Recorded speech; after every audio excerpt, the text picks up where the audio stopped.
Alors, je voudrais parler des topics sensoriels, un sujet majeur, puisque pour moi, l'astrologie doit s'appuyer sur les topics sensoriels. C'est-à-dire qu'avant de commencer à étudier un thème astral, il faut commencer par travailler sur les topics sensoriels de la personne. Et le thème astral, dans le meilleur des cas, nous permettra de montrer les spécificités de cette personne par rapport à ces topics sensoriels qui sont liés au sexe, au fait d'être un homme ou une femme.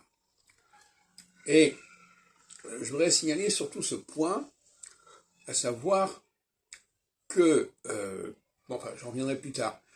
Pour l'instant, je voudrais continuer sur le ça.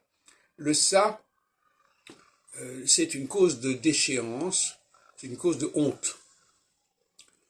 On est souvent dans des situations malsaines et malaisées dans le domaine de son propre ça. Si j'ai un ça dans le domaine de la parole, ce n'est pas mon cas d'ailleurs, eh bien, je vais souvent me trouver dans des situations où j'ai dit des choses que je n'aurais pas dû dire. Et ça me sera reproché et ça me nuira.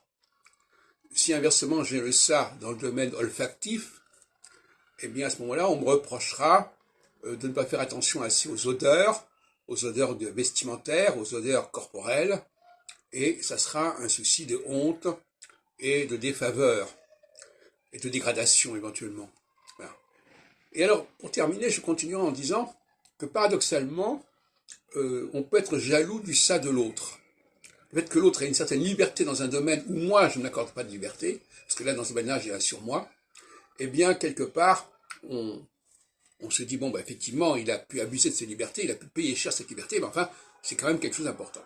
Et à ce niveau-là, il faudrait resituer sur les accusations de viol, parce qu'effectivement on peut accuser quelqu'un d'être un violeur, mais en même temps ça veut dire qu'on n'est pas soi-même. En même temps, ça veut dire qu'on n'a pas les pulsions, on n'a pas l'élan qu'il faut pour ça. Et il y a des gens qui vont le regretter amèrement. Hein. Je connais par exemple des homosexuels qui sont avertis à ce niveau-là et qui s'aperçoivent que leur vie sentimentale est perturbée. Quand on n'a pas un ça sur le plan du contact physique suffisamment important, eh bien, il y a beaucoup de choses qui nous passent sous le nez, si on peut dire. On ne fait pas le bon geste au bon moment, on est tout le temps en train d'hésiter, et ça ne fonctionne pas. Que ce soit pour une femme ou pour un homme. Et donc, voyez-vous, cette question du ça est extrêmement ambivalente. Et c'est ça qui fait sa complexité. Parce qu'en fin de compte, le ça nous apporte des désagréments, mais il peut nous apporter aussi une satisfaction, et inversement, notre surmoi peut nous apporter une certaine satisfaction, mais également pas mal de frustration.